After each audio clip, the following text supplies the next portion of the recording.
देखील व्यक्त करतो.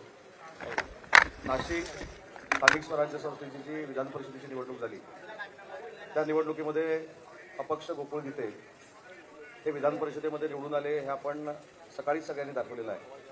परंतु ही निवडणूक झाल्यानंतर ते विजयी झाल्यानंतर आताच त्यांनी शिवसेनेचे मुख्य नेते आदरणीय एकनाथ शिंदे साहेबांची डॉक्टर साहेबांच्या समवेत भेट घेतली, त्यांच्याशी चर्चा केली आणि त्यांच्याशी चर्चा झाल्यानंतर भविष्यामध्ये जो ते निर्णय घेणार आहे ते आपल्या समक्ष ते या ठिकाणी जाहीर करणार आहेत. आणि म्हणून मी गोकुळजी गीते यांना विनंती करतो की साहेबांच्या समवेत झालेली चर्चा आणि भविष्यातली त्यांची राजकीय वाटचाल या संदर्भामध्ये त्यांनी पत्रकार परिषदेमध्ये बोलावं. सर्व पत्रकार बांधवांना माझा सस्नेह नमस्कार. आज या ठिकाणी महाराष्ट्र राज्यातील विधान परिषदेच्या निवडणुकीचा जो निकाल घोषित झाला त्यात नाशिकची जागा या ठिकाणी मी जिंकली. या ठिकाणी महायुतीचे उमेदवार जे पराभूत झाले त्यानंतर मी आज सकाळी त्या ठिकाणी आदरणीय श्रीकांत शिंदे साहेबांना, उदय सामंत साहेबांना, आमचे सहकारी उमेददादा पाटील, किशोरप्पा पाटील, नाशिकचे आमदार सुहास कांदे साहेब यांच्या माध्यमातून संपर्क साधला आणि त्यांच्याकडे मी इच्छा व्यक्त केली की साहेब त्या ठिकाणी मी इथं निवडून आलो आहे, जनतेने मला त्या ठिकाणी या मतदारसंघातल्या मतदारांनी कौल दिला आहे आणि माझी इच्छा आहे की त्या ठिकाणी परिषदेमध्ये मी आपला सहयोगी सदस्य म्हणून काम करण्यास तयार आहे. तर त्यांनी मला त्या ठिकाणी आज संध्याकाळी या नंदनवन बंगल्यावर साहेबांच्या भेटीसाठी बोलवलं. मी साहेबांशी पण त्या ठिकाणी प्रदीर्घ काळ चर्चा केली आणि साहेबांनी पण त्या ठिकाणी परिषदेमध्ये या मतदारांनी जो माझ्यावर विश्वास टाकलाय त्या मतदारांच्या भविष्यात कामं करण्यासाठी, त्यांच्या काही अडीअडचणी सोडवण्यासाठी परिषदेमध्ये शिवसेनेचा सहयोगी सदस्य म्हणून काम करण्यास त्यांनी पण त्या ठिकाणी मला परवानगी दिलेली आहे. मी आपल्या सर्वांना या ठिकाणी या पत्रकार परिषदेत सांगतो आणि भविष्यात मला अजून तसं काही मी इच्छा व्यक्त केली नाही, पण भविष्यात पण संघटनेची पण काही जबाबदारी मला ऍडिशनल खासदार साहेबांनी, सामंत साहेबांनी आणि किंवा मोठ्या साहेबांनी दिली तर ती पण मी पार पाडेल अशी मी या ठिकाणी आपल्या सर्वांच्या माध्यमातून त्यांना ग्वाही देतो. धन्यवाद. पण तुम्ही खरं तर भाजपमध्ये होतात, बंडखोरी झाली आणि त्यानंतर तुम्ही आता निवडून आलेला आहात, त्यामुळे भाजपशी काही संपर्क झाला होता की कुठली मतं नेमकी फुटली गेली या सगळ्या? मी स्वतः भारतीय जनता पार्टीचा कुठलाही सक्रिय सदस्य नाही. माझ्या कुटुंबामध्ये माझे मोठे बंधू नाशिक महानगरपालिकेचे माझे नगरसेवक आहे, स्थायी समितीचे सभापती राहिलेले आहेत. आता माझ्या मोठ्या वहिनी दीपाली गणेश गीते या नाशिक महानगरपालिकेच्या सदस्य आहेत, नगरसेविका आहेत. त्यामुळे सुरुवातीपासूनच त्या ठिकाणी भारतीय जनता पार्टीच्या वतीने मागील काही दिवसांपूर्वीच गणेश भाऊंना शब्द दिला होता की ही जागा महायुतीमध्ये आपण भाजपाला सोडू आणि त्या जागेवर गणेश गीतेंनी त्या ठिकाणी उमेदवारी करावी अशी चर्चा 1-1.5 वर्षापूर्वी झालेली होती आणि त्या अनुषंगाने निवडणूक ज्या दिवशी सुरू झाली प्रक्रिया त्या दिवशीच गणेश भाऊंनी त्या ठिकाणी प्रयत्न पण केले होते. नंतरच्या काळात गणेश भाऊंनी आणि मी स्वतः त्या ठिकाणी शिंदे साहेबांची या निवडणूक प्रक्रियेच्या पूर्वीच गाठभेट पण घेतली होती आणि इच्छा व्यक्त केली होती की साहेब ही जागा जरी महायुतीमध्ये शिवसेनेला सुटते असं दिसतंय तर आपणच त्या ठिकाणी आम्हाला या शिवसेनेच्या वतीने तिकीट द्यावं आणि आम्हाला उमेदवारी देऊन आपण त्या ठिकाणी आमचा मार्ग सुकर करावा. पण त्या ठिकाणी साहेबांचं शब्द अंतिम असतो. साहेबांनी स्वतःशी केलेली कमिटमेंट ते कधी सोडत नाही. एकनाथ शिंदे साहेबांशी त्यांची महाराष्ट्राला ओळख आहे आणि त्या ठिकाणी दराडे साहेबांना त्या ठिकाणी त्यांनी प्रवेश देतानाच त्या ठिकाणी या उमेदवारीचा शब्द दिलेला होता. त्यांनी सांगितलं की माझा नाईलाज आहे, मी त्यांना शब्द दिलेला आहे आणि त्यांनी मला त्या ठिकाणी विनंती पण केली होती की तुम्ही थांबलं, महायुतीला मदत केली तर चालेल. पण माझ्या पण कार्यकर्त्यांचा खूप आग्रह होता, त्यांची पण मानसिकता झालेली होती की निवडणूक आपण त्या ठिकाणी पुढे नेली पाहिजे आणि म्हणून मला त्या ठिकाणी अपक्ष उमेदवारी करावी लागली. गणेश गीते साहेबांनी बाकी महायुतीचा धर्म पाळला. त्यांनी त्यांचा भरलेला महायुतीच्या भाजपाच्या वतीने भरलेला अर्ज त्या ठिकाणी माघारी घेतला होता.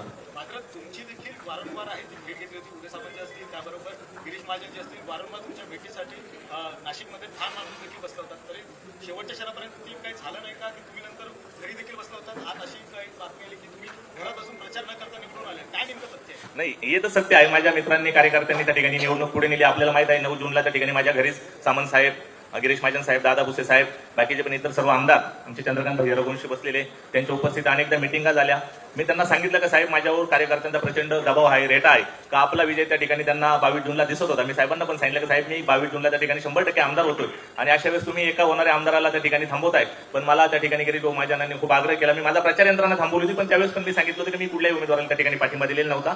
तुम्ही लागलं तर रिचेक करू शकता. तुमच्यावर एक दबाव पण होता, पैसे वाटपाचा पण आरोप, बाप काढण्याचे प्रकार झाले, त्याच्यामुळे देखील एक नाराजी सत्र होतं सगळं. 100% त्या ठिकाणी समोरचे जे माझे प्रतिस्पर्धी उमेदवार आहेत त्यांच्या मुलांनी त्या ठिकाणी खासगीमध्ये एका नगरसेवकाला सांगितलं होतं की तो काय त्याचा बाप पण माघार घेईल. आता आज आपण प्रत्यक्ष निकाल बघितलेला आहे. मी माझ्या वडिलांना पण दुपारी त्या ठिकाणी सगळ्या टीव्ही चॅनल्सनी त्या ठिकाणी आपल्या माध्यमातून दाखवलेलं आहे. सर तुम्ही आता सहयोगी म्हणताय, येणाऱ्या काळामध्ये पक्षप्रवेश होईल, थेट पक्षप्रवेश होईल, सहयोगी म्हणताय.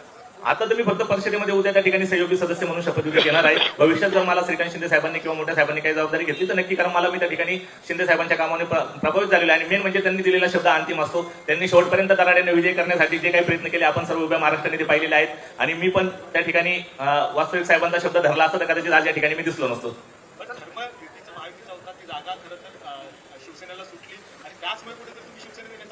प्रयत्न आहे का? तुम्ही काही म्हणू शकतात, पण नक्की मी साहेबांच्या कामाने पूर्वीपासून प्रभावित आहेत. आमचे गणेश भाऊ त्या ठिकाणी स्थायीचे सभापती असताना अनेकदा माझी साहेबांची गाठभेट झालेली आहे. त्या माध्यमातून त्यांचा काम करण्याचा जो स्टॅमिना आहे आणि आलेल्या प्रत्येक माणसाला ते न्याय देतात. त्यामुळे मी माझी पहिल्यापासून मानसिकता होती की भविष्यात साहेबांसोबत काम करावं. भाजपच्या कुटुंबामध्ये एक उमेदवारी आहे, त्यामुळे दुसरी उमेदवारी देऊ नका हा पहिल्यापासून एक आग्रह होता आणि त्याचाच हा रोष होता आणि तोच रोष पाहायला मिळाला असं म्हणायचं का? नाही, साहेबांना काही गोष्टी त्या ठिकाणी माहीत केल्या गेल्या नाहीत आणि त्यामुळे ती उमेदवारी दिलेल्या शब्दामुळे साहेबांना त्या ठिकाणी पुढे न्यावं लागली.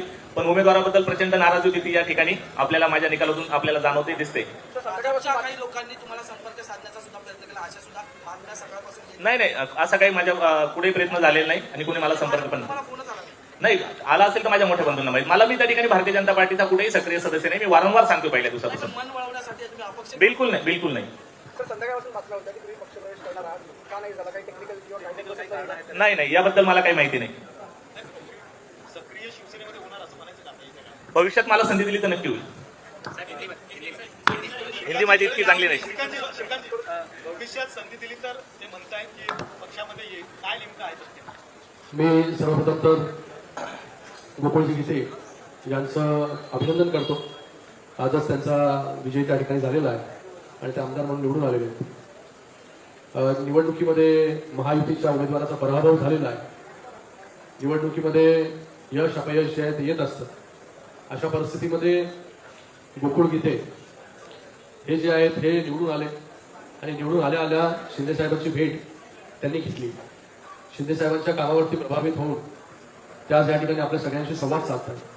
थोड्या वेळापूर्वी आपण पाहिलं की शिंदेसाहेबांच्या कामावरती प्रभावित होऊन 6 खासदारांनी शिवसेनेमध्ये प्रवेश केला आणि आता गोकुळ गीतेजी शिंदेसाहेबांच्याच कामावरती प्रभावित होऊन त्यांच्या नेतृत्वाखाली येणाऱ्या काळामध्ये सहयोगी सदस्य, शिवसेनेचे सहयोगी सदस्य म्हणून त्या ठिकाणी काम करते आणि नक्कीच भविष्यामध्ये शिवसेना वाढीसाठी त्यांना शिंदेसाहेब जी काही जबाबदारी देतील ती पूर्णपणे ताकदीने पेलण्याची क्षमता जी आहे ती त्यांच्यामध्ये आहे आणि त्यांच्यावरती येणाऱ्या काळामध्ये हा सगळा निर्णय जो आहे हा शिंदेसाहेब घेतील. आता काही कमिटमेंट देण्यात आली आहे, कारण काही टेक्निकल कारणामुळे त्या ठिकाणी पक्षप्रवेश होऊ शकत नाही. काय तुमचं असतं नेहमी कमिटमेंट 6 खासदार आले, एवढे आमदार आले, प्रत्येकाला काही कमिटमेंट देत बसला.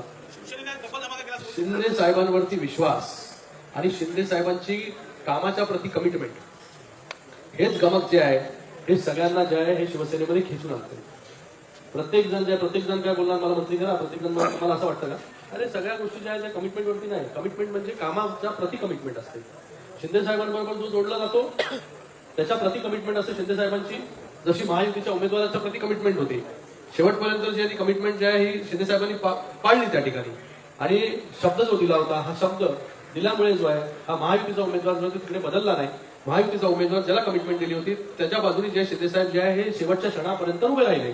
पण तुम्हाला माहिती आहे निवडणूक आहे, या निवडणुकीमध्ये हार येते, जीत असते, यश अपयश या सगळ्या गोष्टी असतात. त्या सगळ्या गोष्टी ज्या आहेत ह्या बघून आपण पुढे जायचं असतं आणि त्याच्यातूनच आज गोकुळ गीतेजी या ठिकाणी आले, शिंदे साहेबांना भेटले. सविस्तर चर्चा जी आहे शिंदे साहेबांबरोबर झाली. उदय सामंतजी या ठिकाणी उपस्थित होते, त्याचबरोबर उर्मेशजी पाटील असतील, त्याचबरोबर आमचे सूर्यवंशीजी आहेत, रघुवंशीजी आहेत, त्याचबरोबर आमचे आमदार किशोरप्पा पाटील जे आहेत, हे सगळे लोक जे आहेत ते या ठिकाणी उपस्थित होते. शिंदे साहेबांशी सविस्तर चर्चा त्या ठिकाणी झाली आणि पक्ष पुढे वाढीसाठी जे आहे हा निर्णय जो आहे तो त्या ठिकाणी झालेला आहे. पण दराडेंची मनोवृत्ती कशी केली जाणार झाली? सकाळी दराडे बोलताना म्हटले की घात झाला, विश्वासघात झाला. बघा, मला वाटतं जेवढी ताकद पक्षाने आणि युतीने महायुतीने लावायची होती ती सर्व ताकद जी आहे ती महायुतीने त्या ठिकाणी लावली. तरी देखील त्या ठिकाणी पराभव झाला आणि गोकुळजींचा त्या ठिकाणी विजय झाला. पण दराडेंची मनोवृत्ती कशी? तीन नेते तर त्यांच्याशी साहेबांचं बोलणं ऑलरेडी झालेलं आहे. युतीच्या 3 नेत्यांनी माझा पराभव केला असं दराडेने आरोप केला. बघा, माणूस जेव्हा पराभव होतो तेव्हा वेगवेगळे इमोशन्स जे आहेत त्या सगळ्या गोष्टी समोर येत असतात आपल्या. तर मला वाटतं त्यांना देखील जे आहे शिंदे साहेब त्यांच्या परीने जे आहे ते हँडल करतील, बोलतील त्यांच्याशी आणि त्यांना देखील विश्वास देतील. शिवसेनेचा आज डबल धमाका बघायला मिळाला, डबल धमाका. काही वेळा 6 खासदार आमदार लगेच जिंकले. हा पक्ष धमाकेवरती धमाके होतच राहणार आहे. आतापर्यंत जो 4 वर्ष धमाकेच करतोय आम्ही. आगामी काळात मिशन महापालिका असणार आहे. हा, शिंदे साहेब म्हणतात ये तू बस ट्रेलर है, पिक्चर अभी बाकी आहे. मिशन महापालिका असणार आहे. महानगरपालिकामध्ये काय? आणि तुम्हाला आज बसलं झालं का 2-2 न्यूज, एवढ्या मोठ्या नॅशनल न्यूज किती एकाच दिवसात पाहिजे तुम्हाला? उद्या काहीतरी घ्या, परवा घ्या, तेरवा घ्या. मिशन महापालिका असणार आहे का? पुढे मिशन महापालिका असणार आहे. आणि थोडं तुम्ही पण आज थकले ना सकाळपासून ब्रेकिंग करत करत करत करत किती फिरताय. आता आज आराम घ्या, शांती करा. उद्या आपण नवीन सुरुवात परत करू. हिंदी में क्या सुन रहे हैं आपको? आज माननीय उप मुख्यमंत्री और हमारे मुख्य नेता एकनाथ जी शिंदे साहब के नेतृत्व में नवनिर्वाचित एमएलए गोकुल गीते जी इन्होंने शिंदे साहब से बातचीत की, शिंदे साहब को मिले और उन्होंने एक इच्छा यहाँ पर प्रकट की कि आने वाले समय में शिंदे साहब के नेतृत्व में वो काम करेंगे शिवसेना के सहयोगी सदस्य बनकर। हमें बहुत खुशी है कि आज वो यहाँ पर आए, शिंदे साहब को मिले। मैं उनका तहे दिल से अभिनंदन करता हूँ, उनको बहुत बहुत शुभकामनाएं देता हूँ। हालांकि एक तरफ महायुति के उम्मीदवार दराड़े जी थे, उनके साथ महायुति के पूरे नेता थे। इलेक्शन जो है महायुति ने वहां पर लड़ी, लेकिन महायुति का उम्मीदवार वहां पर पराभूत हुआ। इलेक्शन में हार और जीत होती रहती है। यह हार और जीत क्यों हुई हार, उसके क्या क्या तथ्य है, उसमें जो है महायुति डिटेल में जाएगी, किसने क्या काम किया, किधर हम कम पड़े। लेकिन आज खुशी की बात यह है कि गोकुल गीते जी हमेशा शिंदे साहब के नेतृत्व में काम करना चाहते थे और आज जीतने के बाद तुरंत वो मुंबई आए और शिंदे साहब से यहाँ पर मिले। उन्होंने बिना किसी कमिटमेंट के, किसी इच्छा प्रकट किए यहाँ पर सहयोगी सदस्य बनकर किस प्रकार से आने वाले समय में शिंदे साहब जो कुछ रिस्पॉन्सिबिलिटी देंगे वो रिस्पॉन्सिबिलिटी पूरी ताकत के साथ पार करने का काम वो करेंगे। गोकुल गीते जी में एक अलग क्षमता है काम करने की और हमें 100% यकीन है आने वाले समय शिवसेना को भी मजबूत करने के लिए शिंदे साहब के नेतृत्व में वो काम यहाँ पर करेंगे। मैं उनका फिर से एक बार धन्यवाद अदा करता हूँ, यहाँ पर स्वागत करता हूँ। सर, महायुति के जो कैंडिडेट थे वो लगातार आरोप लगा रहे हैं कि किसी तरह के षड्यंत्र की वजह से वो देखिए, इसके अंदर उदय सामंत जी शुरुआत से पूरे प्रोसीजर में थे। सब सुबह तक जब तक वोटिंग नहीं हुई तब तक शिंदे साहब ने भी लास्ट के दिन जाकर सभी उम्मीदवारों को शिंदे साहब मिले, उनसे बातचीत की। तो स्टार्ट टू एंड जो है महायुति के सभी नेता, शिंदे साहब भी वहां पर थे, हमारे गिरीश महाजन भी थे और मुख्यमंत्री जी खुद वहां पर बात कर रहे थे। तो हर एक इलेक्शन में किसी की हार होती है, किसी की जीत होती है। हार क्यों हुई इसके डिटेल्स में जो है हम जाएंगे और पता चलेगा हमें कि कहां पर हम कम पड़े।